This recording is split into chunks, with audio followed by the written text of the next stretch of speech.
Okay, so in this hour, we are going to talk about a different topic, but very similar to the previous one, and it is also built on top of the idea we had before. So in the previous lecture, we talked about the vectors.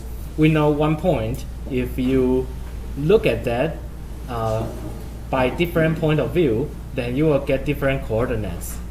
You either got 1, 2, or got C1, C2, right? And so you can get the different coefficients by different coordinate system. But now I want to tell you that for matrices, we also have this kind of behavior. So let's say we have a matrix A, and it is an m by m matrix. And so such a matrix, we can view that as an action or a function.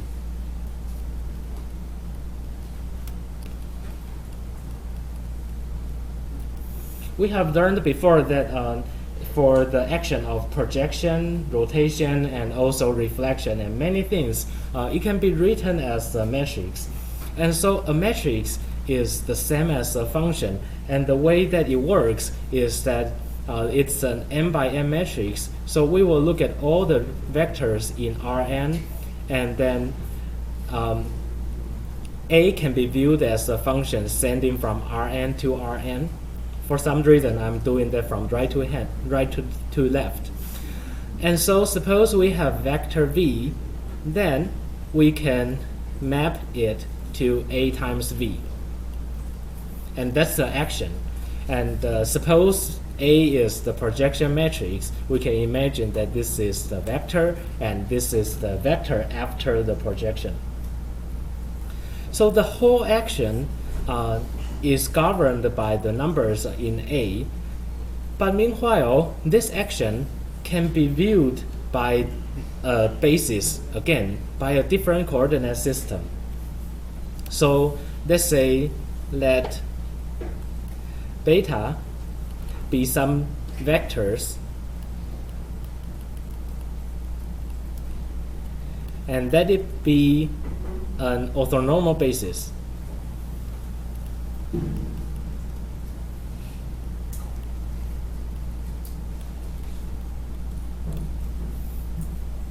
So what we are going to do is try to observe the whole action by beta.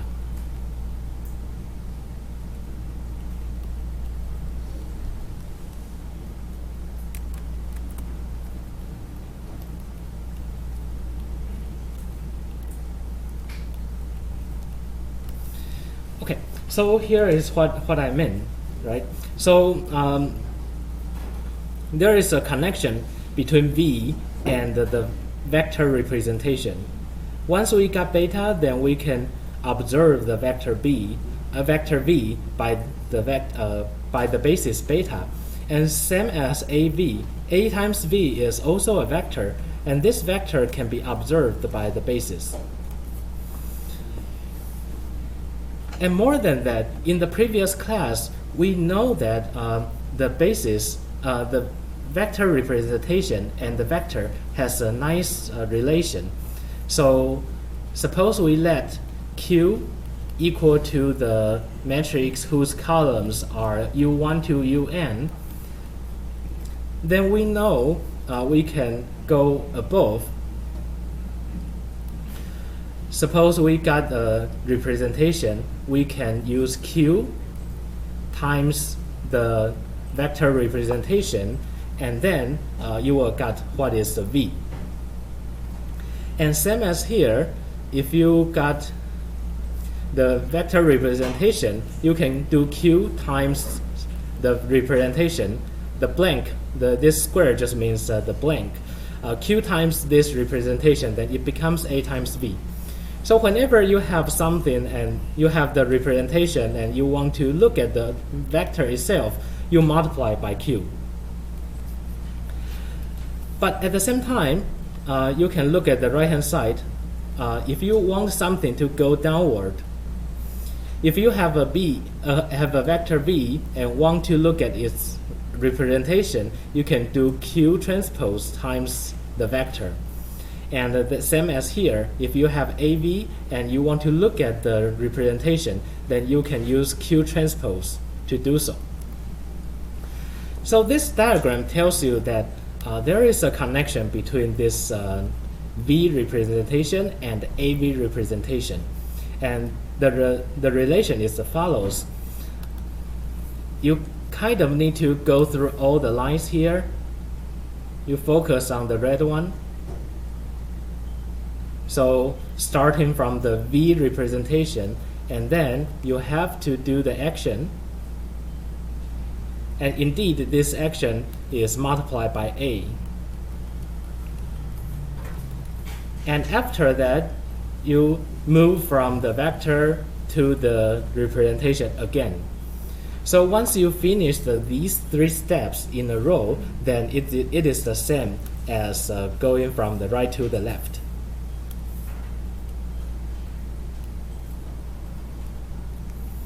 So we call this behavior as they commute, 就是交换的意思. You can either go the upper route or you can just go to the shortest route. And these 2 actions are the same.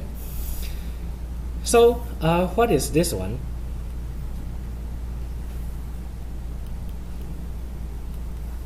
What is this D, right?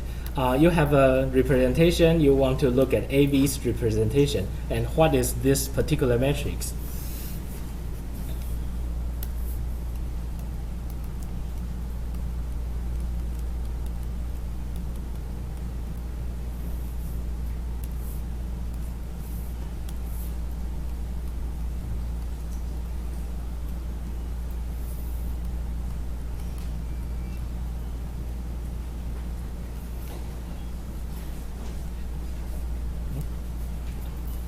So we got V and AV, and then we want to look at their relation. We got V and AV.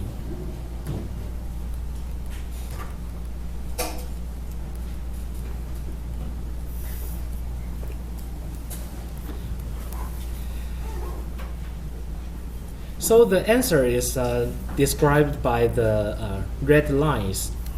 In order to move from this right to the left, what you can do is to go up and go left and go down. And if you finish all these 3 actions, it is the same as this just going from the right to the left.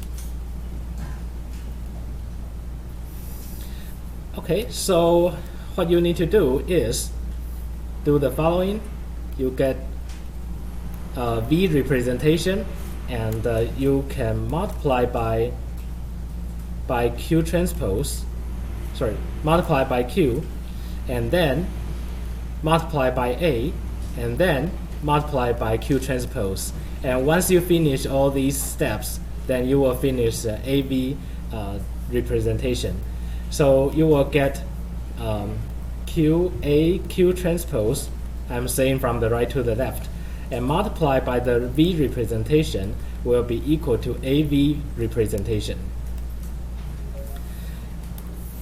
And so you can see that this A action observed by beta will have a different behavior, and we call that as the matrix representation of A according to beta.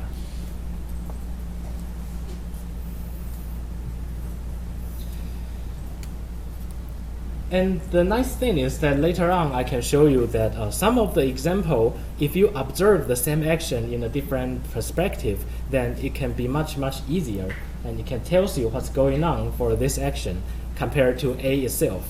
And in many cases, if you have A and then you choose the right basis, then the matrix representation can be much simpler. It can be a diagonal matrix. And we call that as the diagonalization, which is the topic of the next hour. So let's formally write it like in the following way. Say beta, again, A is an n by n matrix, and the beta is a collection of vectors in Rn.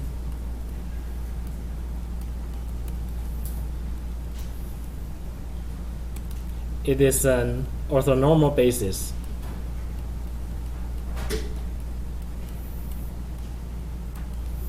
And so it is just a new coordinate system. It is orthogonal and it has linked one. And this A observed by beta, it is called the matrix representation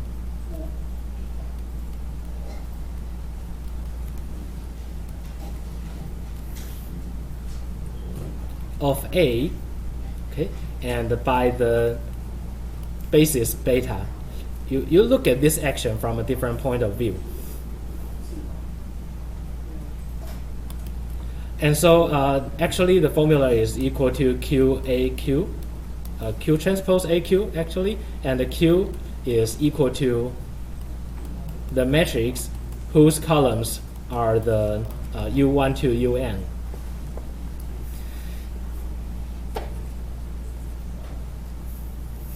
Okay.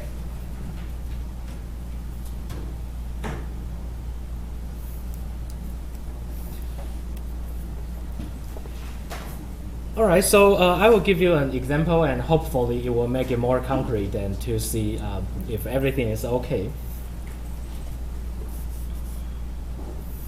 In fact, you have seen that earlier, but I want to emphasize that again. So let's say A is a matrix which is 2/3 on the diagonal and minus 1/3 on the off diagonal.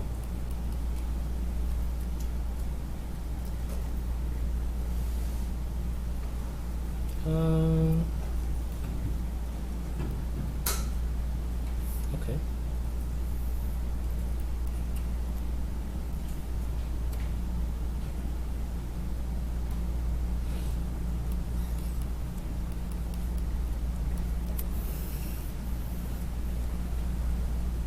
Okay, so you will see that it's somehow not so clear what does this matrix do.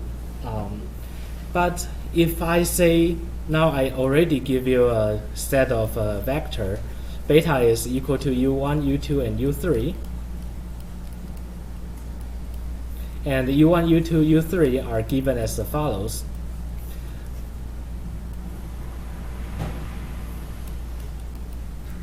So U1 is 1 minus 0 and divided by its length, so that the length is equal to 1.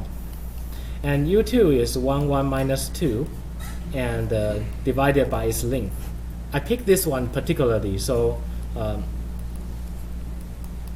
in the future you should be able to find out what are these. These are called the eigenvector of that, and computer can help you to find these numbers. So suppose I already give you these three vectors, and what you are going to do is try to observe this matrix action by these vector. So let's do the simple calculation. I mean, simple for computer, but not for me. Let's say you can build what is Q, and Q is U1, U2, and U3. And after that, you can calculate, let's call that as D. D is Q transpose AQ. And because you got all the numbers, you know what is Q, you know what is A, you simply do some dot products, and the computer will tell you the output will be 1, 1, 0 on the diagonal, and nothing else on the off diagonal.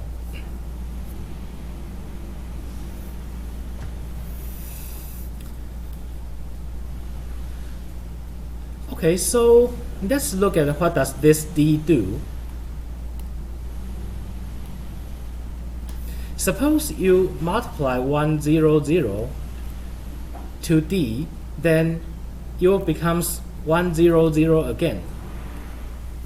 And if you do 0, 1, 0, then you will become 0, 1, 0. And if you do 0, 0, 1, then it will become the zero vector.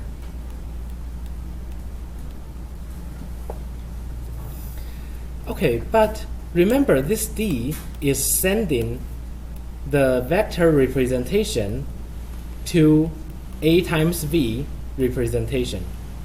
Okay, so if we translate back it is saying that if you have a u1, you see, this vector means that one copies of u1, 0 copies of u2, 0 copy of u3. So this one represents u1. Okay, all you need to think is that this is 1 u1 and 0 u2 and 0 u3. So this guy is u1, this guy is u2, this one is u3. And this tells you that u1, after sending by A, you will becomes u1 again. And u2, after sending by A, you will becomes u2. And u3, after sending that by A, it will becomes 0 times u3, which is the 0 vector. So overall, if you draw a picture of this action, you got maybe u1 and u2, and there is a u3, and make it a bit longer, although they are of the same length. So you will see that u1 and u2, they form a plane, and whenever you got the direction of u1 after A, it stays on the plane, and you got the direction of u2, it stays on the plane, and also any combination of u1 and u2 will stay on the plane. But in contrast, if you have a direction on the u3, then you will vanish, you will be collapsed onto the plane. So this action is telling you that u3 will disappear and u1, u2 will preserve. So action of A is a projection.